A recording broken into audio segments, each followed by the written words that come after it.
இன்றைய தினம் அல் அஹ்காஃப் என்கிற 46வது அத்தியாயத்தினுடைய 15வது வசனத்தின் விளக்கத்தை நாம் அறிய இருக்கிறோம். அந்த வசனத்திலே அல்லாஹ் குறிப்பிடுகிறான், வஸ்ஸைனல் இன்சான பிவாலிதைஹி இஹ்சானா ஹமலத்துஹு உம்முஹு குருஹன் வ வலஅத்துஹு குருஹா வ ஹம்லுஹு வ ஃபிசாலுஹு ஸலாஸூன ஷஹ்ரா. மனிதனுக்கு அவனது பெற்றோர்களுக்கு நல்லுபகாரம் செய்ய வேண்டும் என்பது குறித்து இறைவன் சில செய்திகளை குறிப்பிடுகிறான். வஸ்ஸைனல் இன்சான பிவாலிதைஹி இஹ்சானா, மனிதர்களுக்கு நாம் அறிவுறுத்துள்ளோம் அவனது பெற்றோர்களுக்கு நல்லுபகாரம் செய்ய வேண்டும் என கூறியிருக்கிறோம். அதற்கான காரணங்களை அல்லாஹ் சொல்கிறான்.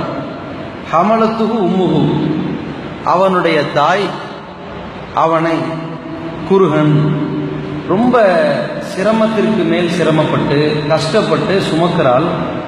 வ வலஅத்துஹு குருஹா, கஷ்டப்பட்டு தான் பெற்றெடுக்கிறாள்.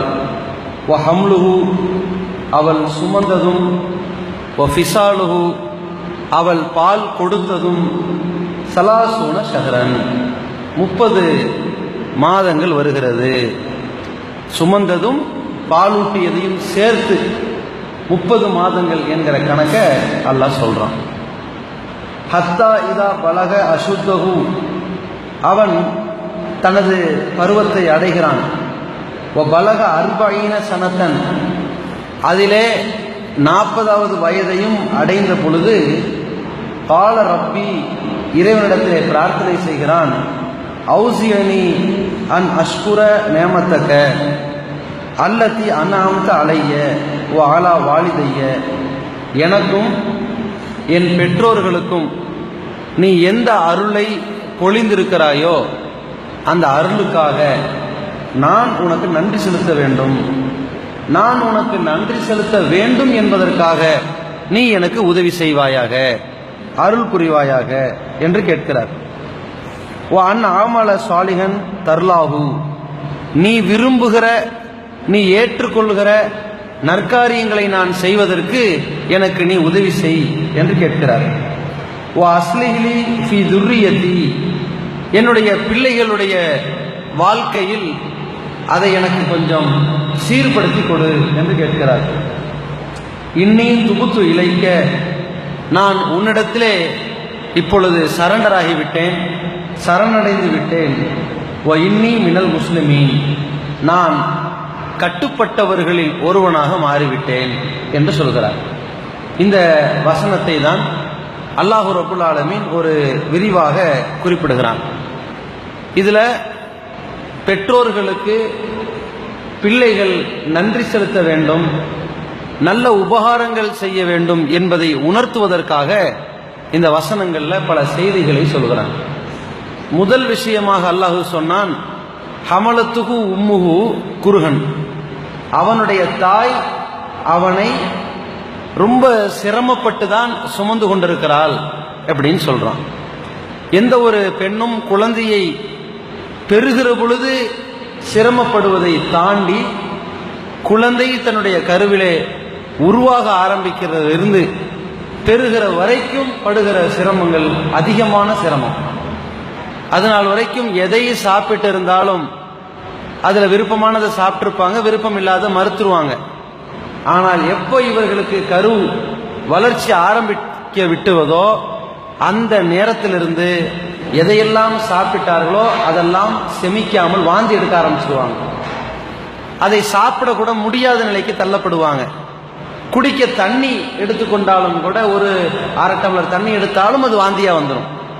எதையுமே உள்ள எடுத்துக்காது.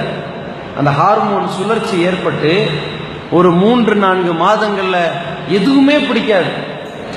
அப்ப மாங்காய் பிடிக்குமான்னு கேட்டா ஒரு சிலருக்கு தான், ஒரு சிலருக்கு சாம்பல் பிடிக்குமாங்க, ஒரு சில பேருக்கு புளி பிடிக்குமாங்க. எல்லாம் எதை 3 மாசம் வரைக்கான்னு கேட்டா அப்படி இல்லை.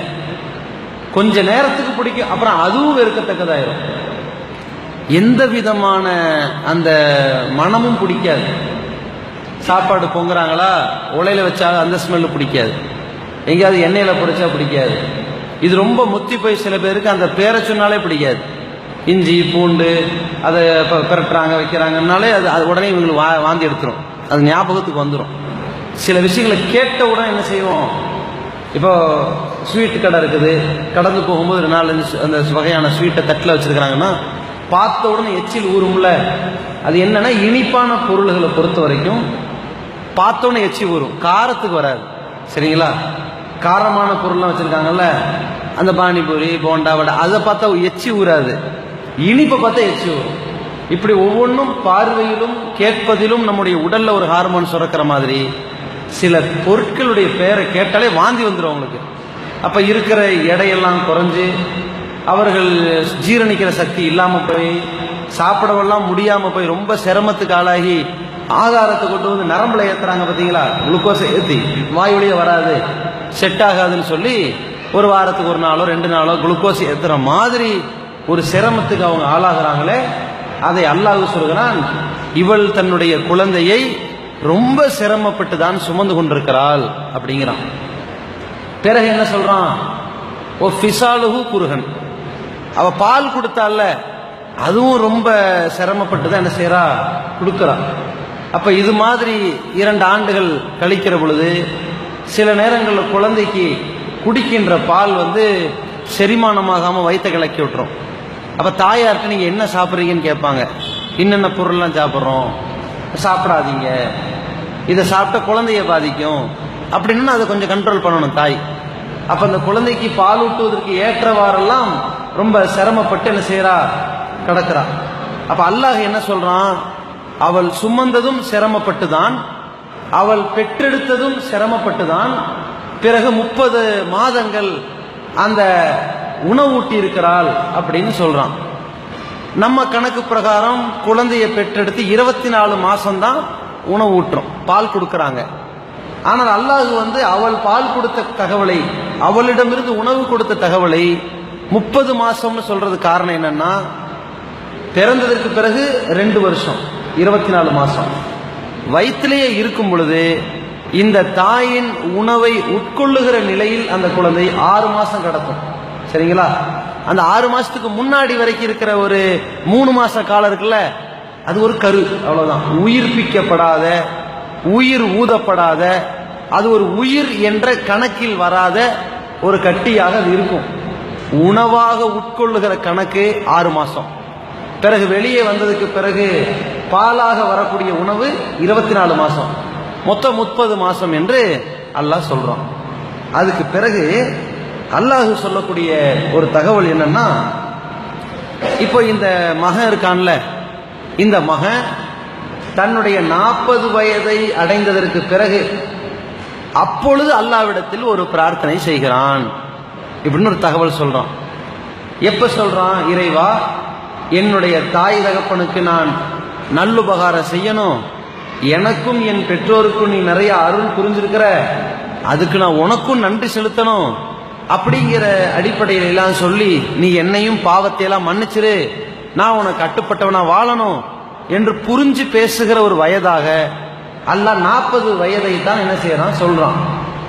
ஏன் இது ஒரு மனிதனுக்கு தன்னுடைய தாய் ரொம்ப சிரமப்பட்டு தான் பெத்தா என்பதை இவனுக்கு எப்ப தெரியும், தன்னுடைய மனைவி திருமண பருவத்தில் திருமணமாகி ஓராண்டு ஈராண்டு கழிந்ததுக்கு பிறகு தெரிஞ்சிடும் எவ்வளவு கஷ்டப்படுறா, எவ்வளவு ரொம்ப சிரமத்துக்கு ஆளாயிட்டு இருக்கிறா அப்படின்னு தெரியும். இவர் ஒரு 20-22 வயசுலயே மனைவி பிள்ளை பேரு ஆரம்பிக்கிறாங்கல்ல, அப்பவே அந்த கஷ்டம் இவனுக்கு புரியும். நைட்டு பகலுமா சிரமப்படுறதும் இவன் டாக்டர்கிட்ட கூட்டிட்டு அலையிறதெல்லாம் இருக்கத்தானே செய்யுது. ஆனால் இவனுக்கு அப்ப 22 வயசு இருந்தாலும் இந்த தாய் மனைவி ஒரு தாய்மை அடைவதற்காக சுமந்ததும் சிரமப்பட்டதும் ஈன்றெடுத்ததும் பாலூட்டியதும் ஒரு பெரிய சிரமமாக அப்ப உணராது. அது எப்ப உணரும் அப்படின்னா, இந்த தாய் பட்ட கஷ்டமும் தகப்பம் பட்ட கஷ்டமும் இவன் 40 வயசை அடையும் போதுதான் தெரியும். எப்ப இந்த 40 வயசை இவன் அடையும் பொழுது சராசரியாக அவனுடைய மகனுக்கு ஒரு 20 வயசு ஆயிடும். சரிங்களா? அந்த 20 வயசுல அந்த மகனோ மகளோ இருக்கும் பொழுது அந்த மகனோ மகளோ பெத்தவங்களை பார்த்து பேச ஆரம்பிப்பாங்க. எப்ப பேசுவாங்க? தாயார்கிட்ட பார்த்து நீ என்னத்தை கிழிச்சேன்னு கேட்பாங்க. நீ என்னத்தை எனக்கு கொட்டுன, என்னத்தை ஆக்கி போட்ட, என்னத்தை கொடுத்த அப்படின்னு சொல்லி காரணம் கேட்கிற பருவம் 20 வயசுல ஆகி போயிடும். கொஞ்சம் எக்ஸ்ட்ரீமா போய் அடிக்க ஆரம்பிச்சிருவாங்க, வாய்க்கு வந்தபடி திட்ட ஆரம்பிச்சிருவாங்க. அந்த பையன் திருமணம் முடிக்கிற நிலையை அடைவான். அப்பதான் வாப்பாக்கு 40 வருது. அந்த மகன் திருமணம் முடிக்கும் பொழுது அப்ப என்ன ஒரு பிரிவினை உண்டாகும்னா, வீட்டுக்கு புதுசா வர அந்த பெண் இருக்கால, அவ தன்னுடைய கணவர் தன்னை முழுமையா பார்த்து கொள்ளணும்னு நினைப்பா. அது தப்பு இல்லை. அவர் அந்த மனைவியையும் பார்த்துக்கணும், தாய் தகப்பனையும் பார்த்துக்கணும். ஆனா இவர் என்ன செய்வாருன்னா, முழுக்க முழுக்க மனைவி பக்கம் சாய்ந்தது மாதிரியே தன்னுடைய நடவடிக்கைகள் இருக்கும் பொழுது தாய் தந்தை ரொம்ப கவலைப்பட ஆரம்பிப்பாங்க. அந்த மாதிரி நேரத்தில் சில வகையான வருத்தங்களை வெளிப்படுத்த ஆரம்பிக்கும் பொழுது மனைவி அந்த மாமியார் மாமனாட்ட சண்டை பிடிப்பா. இந்த இடைப்பட்ட நேரத்தில் இருக்கான்ல 22 23 வயசை சந்திக்கிறவன், அப்ப ஏன் வயசான காலத்துல எங்களை கொடுமைப்படுத்துறீங்கன்னு கேட்பான். செத்து தொலைஞ்சிட வேண்டியது தானே, எங்களுக்கு உங்களை பார்த்தா ரொம்ப இரிட்டேட்டிங்கா இருக்குது, டார்ச்சரா இருக்குது, வீட்டில் நிம்மதியாக இருக்க முடிய மாட்டேங்குது இப்படின்னு யார்கிட்ட பேசுவான்? அந்த வயசான தாய் தகப்பன்ட்ட பேசுவான். அந்த வயசான 45 வயதுகளை கடந்து கொண்டிருக்கிற அந்த தாய் தகப்பன்ட்ட நீங்க மூத்த மகன் இளையமான் 2-3 பேர் இருப்பாங்களே, நீங்க கொஞ்ச நாள் அங்கேயே இருந்துங்க, வராதீங்க அப்படின்பா. அல்லது நீங்க இந்த மாதிரிலாம் கேள்வி கேட்காதீங்க, உங்க வேலையை வாயை மூடிட்டு உட்கார்ந்துக்கங்க இப்படின்னு அதிகாரம் பண்ணுவான். இல்லாட்டி அடிச்சிருவான். இந்த மாதிரியான பல வகையான சோக நிகழ்வுகளை கண்கூட அந்த தந்தை பார்ப்பார். அப்பதான் உணர்வாரு, நம்முடைய மனைவி இவனை எவ்வளவு கஷ்டப்பட்டு பெத்தார், எவ்வளவு சுமந்தா, எவ்வளவு அலைஞ்சா. ஆஸ்பத்திரிக்கு போலாம், உடம்பு முடியலங்கும் போது கால் என்ன நொண்டி அவனுக்கு, எனக்கு வேலைக்கு டைம் ஆச்சு, நீ டாக்டர்கிட்ட போயிட்டு வான்னு சொல்லுவான் மகன் வாப்பாட்ட. அப்ப உணர்வார், இவனை சின்ன வயசுல தூக்கிட்டு அலைஞ்சமே, 3 வயசுல தொடர்ச்சியா வயிற்றுப்போக்கா இருந்துச்சே, இந்த டாக்டர் இல்லாட்டி அந்த டாக்டர் ஊர் ஊருக்கா தெரிஞ்சமே, அப்பவெல்லாம் அவனுக்கு வேண்டி விரும்பியதெல்லாம் வாங்கி கொடுத்தமே, இப்ப நம்மளை என்னன்னு கூட கேட்காம இருக்கிறானேங்கிறத எல்லாம் புரிஞ்சுக்கிட்டு நம்ம தாய் தகப்பன் நம்மளை நல்லா தான் வளர்த்தாங்க, கண்ணியமா தான் பார்த்தாங்க. நம்ம தாயார் நம்மை பெற்றெடுக்கிறதுக்கு எவ்வளவு கஷ்டப்பட்டிருப்பாங்க, நமக்கு பால் கொடுத்ததுல எவ்வளவு சிரமப்பட்டிருப்பாங்க. நம்ம குழந்தை பிள்ளையா இருக்கும் பொழுது யாராவது நம்மை மிரட்டினாலோ அதட்டினாலோ ஓடி போய் தாய் தந்தையை கட்டி பிடிச்ச உடனே எவ்வளவு ஆதரிச்சாங்க. நம்மளை கொண்டு போய் பள்ளிக்கூடத்தில் சேர்த்ததுக்கு பிறகு நமக்கு தேவையானதை வாங்கி கொடுத்தாங்க. அந்த நேரத்தில் கூட யாராவது அடிச்சிட்டாங்கன்னா, ஏண்டா என் பிள்ளை அடிச்சு நமக்காக வக்காலத்து வாங்கினாங்க. நம்ம வளர வளர நம்ம எடுத்துரிஞ்சு பேசணும். அந்த சின்ன பிராயத்தில் அந்த குழந்தை தாய் தகப்ப உட்காந்துக்கிட்டு இருப்பாங்க, இவன் என்ன செய்வான், குடுகுடுன்னு ஓடுவான், ஏறி மிதிச்சுட்டு ஓடுவான். பார்த்து போங்கம்மான்னு சொல்லுவாங்க. அப்போ குழந்தையா இருக்கும்போது கொஞ்சம் பெருசாம, ஏண்டா கண்ணு தெரியாது, கீழே கண்ணை வச்சு போடாம்பாங்க. எல்லாமே எப்ப புரியும்னா, இவன் தன்னுடைய மகன் இவங்கால மிதிக்கும் போதும், தன்னுடைய பேரை இவங்கால மிதிக்கும் போதும், நம்ம அம்மா அப்பாவுடைய காலை மிதிச்சமே, ரொம்ப அன்பாத்தானே நமக்கு கொஞ்சம் சொன்னாங்க அப்படின்னு நினைப்பான். அதனால தான் சில வீடுகளில் பார்த்தீங்கன்னா, ஒரு தாய் தகப்பன் மகனை வளர்க்கறத விட தாத்தா பாட்டி மகனை வளர்ப்பாங்க, பேரனை வளர்ப்பாங்கல்ல, ரொம்ப கரெக்டா இருக்கும்.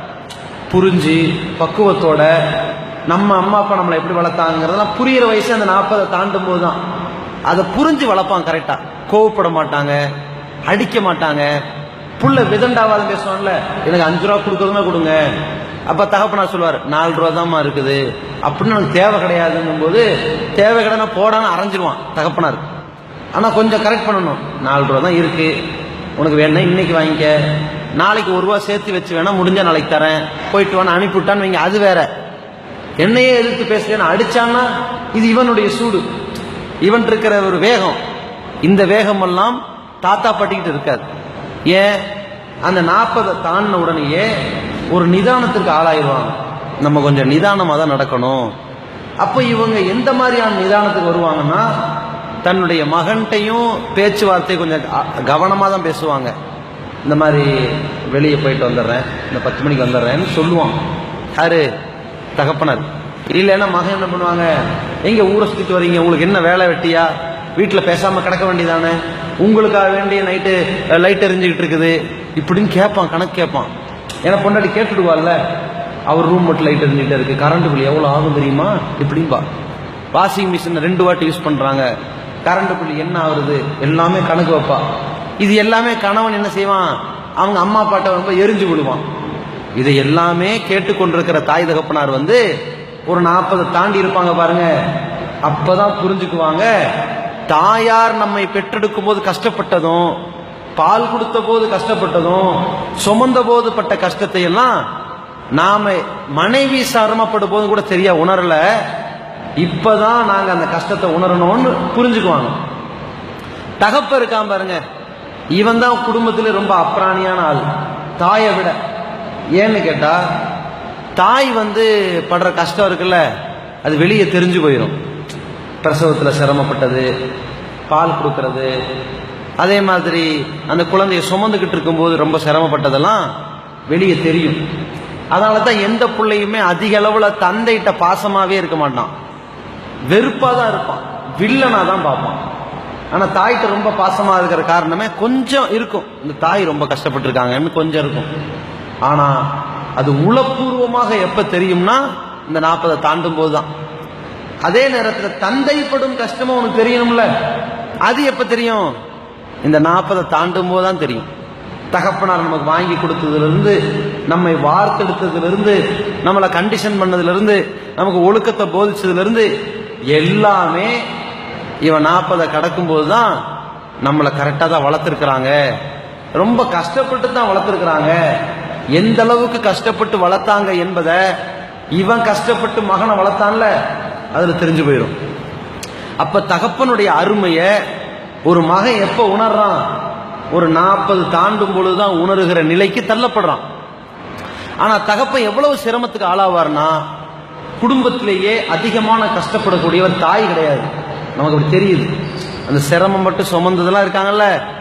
ஆனா தாய்க்கு ஒரு பிளஸ் பாயிண்ட் என்னன்னா, வயசான காலத்துல அவங்க மக வீட்லயோ மகன் வீட்லயோ போய் உட்கார்ந்துருவாங்க.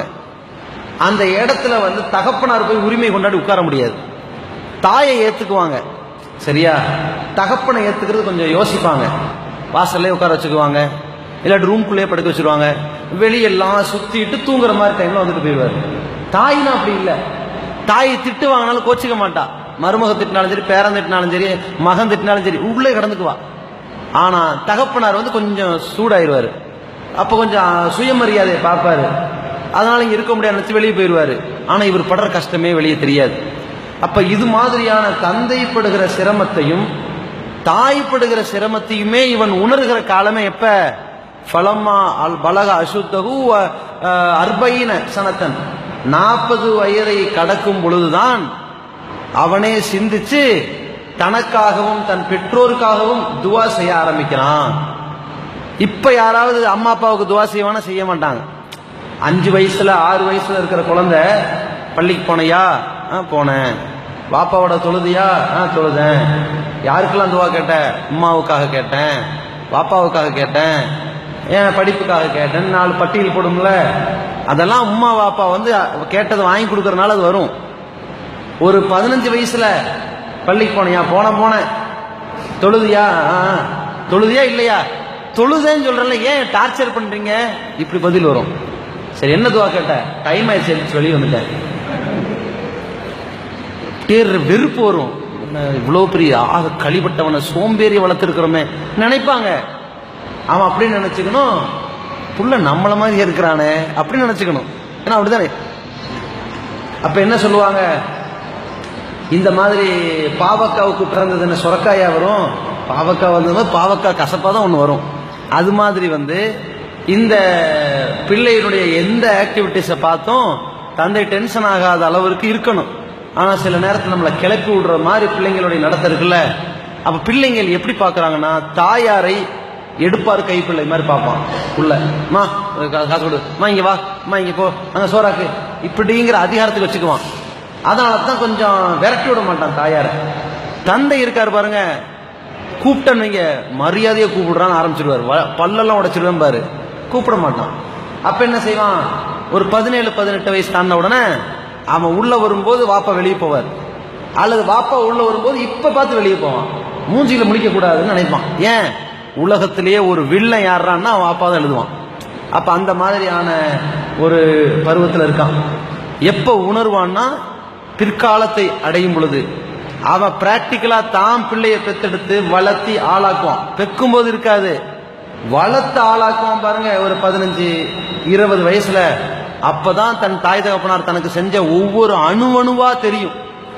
அப்பதான் அல்லாஹ்ட்ட எப்படி கேட்பான், ரப்பி ரஹமுஹுமா கமா ரப்பயானி சகீரா, இறைவா நான் குழந்தையா இருக்கும்போது என்னை எப்படி பாதுகாத்தாங்களோ, என்னை எப்படி வளர்த்தாங்களோ, அரவணைத்தார்களோ, அர்ப்பணித்தார்களோ, அது மாதிரி நீயும் அவர்களுக்கு அருள் புரி இறைவா, நீயும் கருணை செலுத்தி இறைவான்னு கேட்பாங்க பாருங்க. அது எப்ப வரும்னா தாம் புள்ள வளர்ந்த ஆளாக வரும் பொழுது, அதனால் பல சங்கடங்களை சந்திக்கும் பொழுது, பல அவமானங்களை எதிர்கொள்கிற பொழுது, உதாசீனங்களை அந்த பிள்ளைங்களுடைய நாவிலிருந்தே தான் படுகிற பொழுது, சுயமரியாதைக்கே கேவலம் வருகிற பொழுது, நம்மளை நல்லா தான் வளர்த்தாங்க அப்படின்னு கவலைப்பட ஆரம்பிப்பான். அதுதான் அல்லாஹ்வே சொல்றான். அவன் என்னென்ன மாதிரி எல்லாம் கவலைப்படுவான் அப்படிங்கறத பத்தி அல்லாஹ் சொல்றான். அல்லாஹ் இடத்துல சொல்லுவான், ரப்பி அவுசியனி, இறைவா எனக்கு உதவி செய். எதற்கான உதவி, ஆனா அஸ்குர நேமத்த கல்லத்தி அண்ணாமத்த அலையோ அலா வாலிதைய, எனக்கும் என் பெற்றோர்களுக்கும் நீ அருளை அள்ளி பொழிந்தாயே, அதுக்கு நான் நன்றி உள்ளவனா இருக்கணும். அவங்க எனக்கு எந்த அளவு செஞ்சிருக்காங்க என்பதையும் உணர்ந்து, நீ எனக்கு எந்த அளவுக்கு செஞ்சிருக்கிறேங்கிறதையும் நான் இப்ப உணர்ந்து உனக்கு நன்றி செலுத்தக்கூடியவனாக இருப்பதற்கு நீ எனக்கு அருள் புரி இறைவா. அல்லாஹ் யாருக்கு அருள் புரிஞ்சானோ அவன் தான் நன்றி உள்ளவனா வாழுவான். அல்லாஹ் யாருக்கு அருள் புரியலையே அவன் நன்றி கெட்டவனா தான் போவான். அப்ப இறைவா நான் உனக்கு நன்றி செலுத்துறதுக்கு நீ எனக்கு அருள் புரி, என்னை நன்றி உள்ள அடியானாக ஆக்குன்னு கேட்பான். எப்ப கேட்பான், தன்னுடைய 15 வயசுல கேட்க மாட்டான். அவனுக்கு தொழுகிறதே பிடிக்காது. 20 வயசுல வந்து கடமைக்கு செய்வான். 25 வயசுல நம்ம தொழுவோம், நம்ம தொழுகிறோம், அவன் புள்ள தொழ மாட்டான் அப்படிங்கிறதுக்காக வேண்டி அவனை தொலை வைக்கிறதுக்காக தொழுவான். 40 வயசுல இறைவா நான் நன்றி உடையவனாக உன்னை தொழுகணும், விளங்கி தொழுகணும், நான் செய்யற காரியத்தை எல்லாம் இவன் மனப்பூர்வமா தான் செஞ்சான்னு ஏத்துக்கணும் அப்படின்னு உணர்கிற வயசே எப்ப 40 தான். அதே மாதிரி அல்லாஹ்விடத்தில் அவன் கேட்பானா, அஸ்லிஹ்லி ஃபி துர்ரியத்தி வன் ஆமல சாலிகன் தர்லாஹு, நீ விரும்புகிற மாதிரி, நீ பொருந்தி கொள்கிற மாதிரி நான் நற்காரியம் செய்வதற்கு எனக்கு உதவி செய். நற்காரியம் செய்யறது பெருசு இல்ல, அல்லாஹ் பொருந்திக்கிற மாதிரி செய்யறது பெருசு. அது என்ன பொருந்திக்கிற மாதிரி செய்யறது? இப்ப ஒருத்தர் தர்மம் கேட்கிறாங்க, பள்ளிவாசல பயான் பண்றாங்க, தான தர்மத்தை பத்தி சொல்லிட்டாங்க, எல்லாரும் ஒரு தொகையை போட்டாங்க, நம்மளும் ஒரு தொகையை போடுறோம். எல்லாரும் போட்டாங்கிறக்காண்டி போட்டோமா, அல்லது கேள்வி கேட்டுருவாங்கிறக்காண்டி செஞ்சோமா, நம்ம கௌரவம் என்ன ஆகுறதுங்கிறதுக்காக செஞ்சோமா, அல்லது இவங்க தொல்லை தாங்க முடியலன்னு வெறுத்து போய் செஞ்சோமா, அல்லது பில் புக்கை பார்த்துட்டு முன்னாடி உள்ள எவ்வளவு கொடுத்தா பின்னாடி உள்ள எவ்வளவு கொடுக்க போறான்னு பார்த்து செய்ய போறோமா என்று ஏகப்பட்ட குழப்பம் இருக்கும். ஆனா ஒரு 40-45 கடக்கும் பொழுது, ஒரு விஷயத்துக்காக வேண்டி உதவி செய்யும் பொழுது நம்ம எதுக்காக வேண்டி செய்யணும்னு யோசிக்க தோணும். அப்ப இவன் கேட்கறான், மனுஷன் கேட்பான், நான் 40 தாண்டின உடனே இறைவா நான் நற்காரியம் செய்யணும். என்ன மாதிரி நற்காரியம்? அதை நீ திருப்தி அடைகிற மாதிரி நான் செய்யக்கூடிய அளவுக்கு எனக்கு அருள் புரிய இறைவா. நீ திருப்தி அடைஞ்சா மட்டும் அது போதும், வேற யாரும் எல்லாம் நான் திருப்திப்படுத்த வேணாம். நான் இந்த உலகத்துல செய்யற எல்லா நற்காரியங்களுமே உன்னை திருப்திப்படுத்துற மாதிரி இருந்தா போது இறைவா, நீ எனக்கு அருள் புரிவான்னு கேட்பான். அதுக்கப்புறம் அஸ்லிஹ்லி ஃபி துர்ரியத்தி, என்னுடைய வழித்தோன்றர்கள் பிள்ளைகள் இருக்காங்கல்ல, அவர்களை எனக்காக கொஞ்சம் சீர்படுத்தி இறைவான்னு கேட்பான். ஏன்னா இவனும் வளர்த்து ஆளாக்குனாலும் அந்த பிள்ளைகள் வந்து இவனுக்கு ஏற்ற மாதிரியும் இவனுக்கு கட்டுப்பட்டவர்கள் மாதிரியும் இவன் சொல்படி கேட்டு நல்லவர்களாக வாழ்ற மாதிரி இருந்தாதான் சந்தோஷம். ஈன்ற பொழுதிலும் தன் மகனை பெரிதுவக்கும் சான்றோர் என கேட்ட தாயின்னு சொல்லுவாங்கல்ல. ஊர் உலகமெல்லாம் நல்லவன்னு சொல்லும் பொழுதுதான் தாய்க்கு ரொம்ப சந்தோஷமா இருக்கும். எப்ப பெத்த பொழுது அழகான ஒரு குழந்தைய பெத்துட்டமே, சூப்பரான குழந்தையா இருக்குதே, மூக்கு மொழிமா இருக்குதே அப்படின்னு சந்தோஷப்படுவதை விட வளர்ந்து ஆளாகி ஊரெல்லாம் நல்ல பிள்ளைய பெற்றிருக்கிறீங்கன்னு சொல்லுவாங்களே, அப்பதான் நம்ம பெத்ததுக்கு ஒரு அர்த்தம் இருக்குதான்னு நினைப்பான். சோதனையா போயிருச்சுங்கிறத விட அது சாதனையா இருக்குதுன்னு எப்ப நினைப்பான்? அந்த பிள்ளைகள் நற்காரியங்களில் ஈடுபட்டு நல்லவர்களா வாழும் போதுதான் நினைப்பாங்க. அதுக்காக வேண்டி அவன் கேட்பானா, இறைவா நான் எப்படி உன்னை நினைச்சு இப்படி கேட்கறனோ என் பிள்ளைங்களையும் எனக்கு சீராக ஆக்கிடு அப்படின்னு கேட்பானா. அதுக்கப்புறம் அவன் சொல்லுவான், இன்னி துபுத்து இலைக்க, நான் உன்னிடத்திலே மன்னிப்பு தேடி வந்து விட்டேன். இன்னி மினல் முஸ்லிமீன், நான் உனக்கு கட்டுப்பட்டவர்களாக வந்துட்டேன். அல்லாஹ்விடத்துல மன்னிப்பு தேடுற பக்குவம் கூட எப்ப வருதுன்னா, இடைப்பட்ட காலத்துல மன்னிப்பு தேடுறான்ல, ஒரு 25, ஒரு 30, 20, இதுல எல்லாம் மன்னிப்பு தேடுற வேகத்திலேயே பாவம் செய்ய போய்கிட்டே இருப்பான். மனுஷனுடைய சுபாவமே எவ்வளவுக்கு எவ்வளவு மன்னிப்பு தேடுறான்னா அவ்வளவுக்கு எவ்வளவு பாவம் செய்வான். இப்ப என்னங்க பள்ளி பக்கமே வரல, அதான் ரம்ஜான் வரப்போகுதுல, அப்புறம் வந்துக்குவோன்னு நினைப்பான். இதுக்கே ஒரு தலை போட்டாங்க ஒரு ஊர்ல ஜும்மாவுக்கு, இது ஈது வரையா இறுதி வரையா, இரையச்சம் இறுதி வரையா ஈது வரையான்னு. ஈது பெருநாளோட போகுதா இல்ல இறுதி வரை போகுதான்னு கேக்குறாங்கல்ல. அதை எல்லாமே பாருங்க, ஒரு 40 தாண்டினவங்க இருக்காங்கல்ல, அந்த 40 தாண்டினவங்க கொஞ்சம் ரொம்ப பக்குவமா இருப்பாங்க. நம்ம கரெக்டா தொழுதுறணும், அதுக்கு அல்லாஹ் விசாரிப்பான் ஓரளவுக்கு. அப்புறம் இங்க எல்லாம் 40 வயசே காணோம்னு கேட்டக்கூடாது, ஓரளவுக்கு பக்குவமா இருப்பாங்க. ஒரு வயசாளி இருக்கார், நம்ம கண்ணில் பார்த்தோம்னா நாம் பொதுவா சொல்றது, ஒரு மனுஷனை பார்த்து ஒரு முன்மாதிரி நினைச்சுக்கிறதா இருந்தா ஒவ்வொரு செயல்களையும் ஒரு திட்டம் முன்மாதிரி இருக்கும். அது மாதிரி ஒருத்தர் இருக்கார், வயசானவர் இருப்பார், எல்லா வக்திலையும் ஜமாத்தோட தொழுகைகள் இருப்பார். அவர் கேட்பார் சில நேரத்தில், என்ன உங்களை 2-3 நாளா ஜமாத் தொழுகை காணோம், வெளியூர் போயிட்டு வந்தேன், அதானே ஜமாத் தொழுகை விட்டுறாதிய, எனக்கு என்னமோ நீங்க குறைவா தொழுகிற மாதிரி தெரியுது பாரு, சரிதான் இன்ஷால்லா சரி பண்ணிக்கலாம். அந்த மாதிரி நபர்கள் புத்திமதி சொன்னாங்கன்னா நல்ல அர்த்தத்தோட சொல்லுவான்னு அர்த்தம். அப்ப நம்ம சரி பண்ணிக்கிறோங்க. ஆனா அவருக்கு நான் வெளியூர் போயிட்டு உங்களுக்கு தெரியுமா எல்லாம் கேட்கக்கூடாது. சரிதாங்க, நீங்க சொல்றதான் கரெக்ட், இப்படிதான் இருக்கணும். ஏன் அவர்கள் செயல் வடிவத்திலேயே இந்த மார்க்கத்தை உயிர்ப்பிச்சுக்கிட்டு இருக்கிறவங்க. 5 வேளை அவ்வளவு வயசுலையும் தளர்ந்த நிலையிலையும் சிரமப்பட்டு 5 வேளையும் கரெக்டா தொழுகிறாங்கன்னா அல்லாஹ்வை எவ்வளவு புரிஞ்சிருக்கிறாங்கன்னு புரியத்தான் செய்யுது. அப்ப அந்த விளங்குற வயசுங்கிறது 40 தாண்டது தான். நபிகள் நாயகம் ஸல்லல்லாஹு அலைஹி வஸல்லம் அவர்களுக்கு இந்த 40 வயசுல அல்லாஹ் தூதுத்துவம் கொடுத்தான்ல, ரசூலுல்லாஹ் இயற்கையிலேயே புரிஞ்சுக்கிட்டாங்க. ஏன் அல்லாஹ் மனிதனை படைச்சிருக்கிறான், இந்த மக்கள்லாம் ஏன் போய் இணை வச்சுக்கிட்டு இருக்கிறாங்க, நல்லா தெரியலையே, என்னென்னமோ வழிபாடு செஞ்சுக்கிட்டு இருக்கிறாங்களே, நிர்வாணம் போய் காபத்துல வணங்குறாங்க, தவாப் பண்றாங்க, இது நல்ல மாதிரியே தெரியலையே, ரொம்ப வெக்ஸாகி தான் என்ன செஞ்சாங்க, ஹிரா குகைக்கே போனாங்க. அப்பவே கனவுகள் வர ஆரம்பிச்சிருச்சு ரசூலுல்லாஹ்வுக்கு, இதுதான் சரியான மார்க்கம், நீ சரியான கொள்கையில் தான் இருக்கணும், அதை செய்யாத இதை செய்யாதன்னு கனவு வர ஆரம்பிச்சிருச்சு. ரசூலுல்லாஹ் கனவு வரும் பொழுதே தூதராக ஒரு நிலை வந்துட்டாங்க. பிரகடனப்பட்டு அறிவிக்கப்பட்டது தான் அந்த ஹீரா கோயில் அந்த வசனம் வருதுல்ல, அந்த இக்ரா பிஸ்மின்னு, அது அதுக்கப்புறம் ஆரம்ப காலத்தில் நபி அவர்களுக்கு கனவாகவே வந்தது. பிறகுதான் ஜிப்ரீல் இந்த இறைவசனத்தை சொன்னாருங்கிறத வரலாறு. அப்ப அந்த 40 வயசு ஆகும்போது அந்த நிலைமையெல்லாம் உணர்றாங்களே ரசூலுல்லாஹ், அது மாதிரி எந்த ஒரு மனிதனுமே இந்த பருவத்தில் உணர்ந்துருவான்.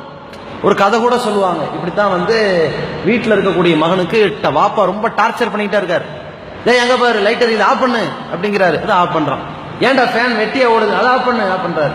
ஏன்னா வர இடத்துல தண்ணி இருக்க தொடச்சிட்டு வரக்கூடாது, அதை துடைக்கிறான். செருப்பேண்டா அங்க வச்சிருக்க மேல எடுத்து விடா, கண்டனம் தானே வாப்பாட்டு வந்துகிட்டே இருக்கும்.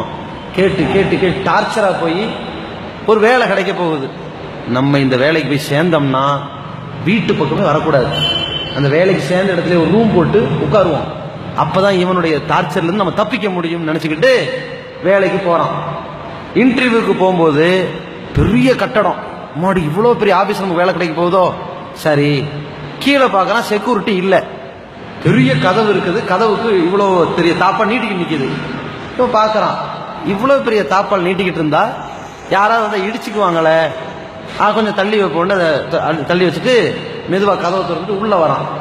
உள்ள அந்த தோட்ட பொறுப்பாளர் காவலர் என்ன பண்றாரு, செடிக்கெல்லாம் தண்ணி ஊத்திட்டு பைப் எடுத்து ஒரு வாரத்தில் அப்படி வெளியே விட்டுட்டு தண்ணி லீக்கேஜ் ஆகிற மாதிரி விட்டுட்டு போய் மோட்டர் ஆஃப் பண்றதுக்காண்டி போறாரு.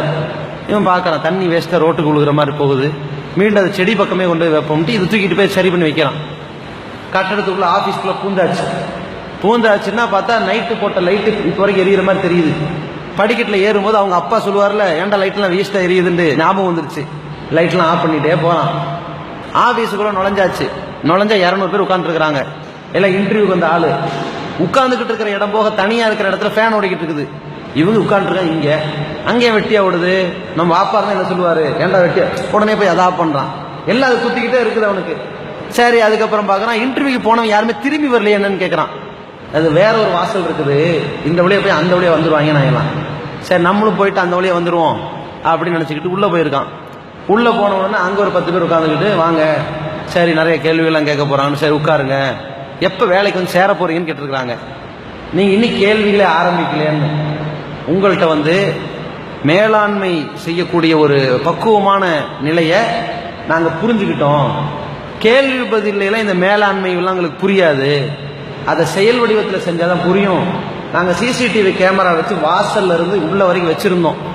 அதுல எல்லா இடத்துலையுமே இந்த தேவையற்ற பல்ப் ஆஃப் பண்றதும், தேவையற்ற ஃபேனை ஆஃப் பண்றதும், அந்த தண்ணியை கரெக்டாக தேவையை யூஸ் பண்ணிக்கிறதும், அந்த கதவை கரெக்ட் பண்ணி விட்டு வந்த எல்லாமே இங்க உள்ள வந்திருக்கிற 200 பேரும் செய்யலை. நீங்க ஒரு ஆள் தான் செஞ்சிருக்கிறீங்க. அதனால உங்களுக்கு அப்பாயின்மெண்ட் கொடுக்கும் போதுதான் நம்முடைய தகப்பனை இதே கட்டிடத்துக்கு கூட்டிட்டு வரணும். எனக்கு எப்படி ஒரு வேலை கிடைச்சிருச்சுன்னு இங்கே தான் வந்து காட்டணும்னு சொன்னானா.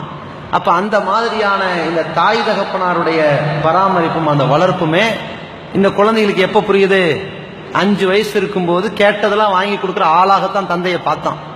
தன்னுடைய 20 வயசுல வில்லனா தான் பார்த்தான். எப்ப தந்தை இறந்து போனாரோ, இறந்ததுக்கு பிறகுதான் தந்தையை நண்பனா பார்க்கறான். இறந்த பிறகு தந்தையை நண்பனா பார்த்து என்ன புண்ணியம், அவர் மீது அக்கறைப்பட்டு ஆசைப்பட்டு என்ன புண்ணியம். இருக்கும்போது சிந்திக்கணும், இருக்கும்போது அவருக்கு ஏதாவது செய்யணும். நபிகள் நாயகம் ஸல்லல்லாஹு அலைஹி வஸல்லம் சொன்னாங்க, நாசமா போகட்டும் நாசமா போகட்டும்ன்றாங்க. சஹாபாக்கள் கேக்குறாங்க, யார் நாசமா போகட்டும்? ரசூலுல்லாஹ் யாரையும் தனிப்பட்ட முறையில் சபிக்க மாட்டாங்க, சில செயல்களை சொல்லி கண்டிப்பார்கள். நாசமா போகட்டும், யார் தாய் தந்தை இருவரையோ அல்லது இருவரில் ஒருவரையோ வைத்துக்கொண்டு அவர்களுக்கு நல்லுபகாரம் செய்ய வாய்ப்பும் இருந்து அதை செய்யாமல் நரகத்துக்கு போறானே அவன் நாசமா போயட்டும் நாங்க ரசூலுல்லாஹ். ஏன், நீ இறை நம்பிக்கை கொண்டவனாக வாழும் பொழுது தாய் அல்லது தந்தை இருவரில் ஒருவரையாவது இவன் நல்லுபகாரத்தோடு வளர்த்துட்டான், அல்லாஹ் ரப்பல் என்ன பண்ணுவான், இந்த ஒரு காரணத்துக்காக வேண்டிய சொர்க்கத்துக்கு கொடுத்துருவான். இவன் இறை நம்பிக்கை கொண்டவனாக இருந்து எல்லா நல்லமல்களை சென்று பெற்றோருக்கு துன்பம் விளைவிச்சான்னா இந்த ஒரு காரணத்தினாலே நரகவாசியாக போயிடுவான். அப்ப இதை நாம தெளிவாக புரிந்து கொண்டு நம்முடைய வயசு அந்த 40 தாண்டும் பொழுதுதான் முழுமையான பக்குவம் அடையும் என்றாலும் கூட இப்போதே அது போன்ற சிந்தனையின் அடிப்படையில் அல்லாஹ்விடத்தில் மன்னிப்பு கேட்பவர்களாகவும் அல்லாஹ் விரும்புகிற மாதிரியான நல்லமல்களை செய்யக்கூடியவர்களாகவும் அல்லாஹ்வுக்காக வேண்டி பெற்றோர்களை நன்றி உடையவர்களாக நல்லுபகாரம் செய்யக்கூடியவர்களாகவும் அந்த பெற்றோர்களை நமக்கு கொடுத்த இறைவனுக்கும் நன்றி செலுத்தக்கூடிய கட்டுப்பட்ட முஸ்லிம்களாக வாழக்கூடிய பாக்கியத்தை எல்லாம் வல்ல அல்லாஹ் ரப்பல் ஆலமீன் நம் அனைவருக்கும் தந்தருவானாக. அஸ்ஸலாமு அலைக்கும் வரஹ்மத்துல்லாஹி வபரகாத்துஹு.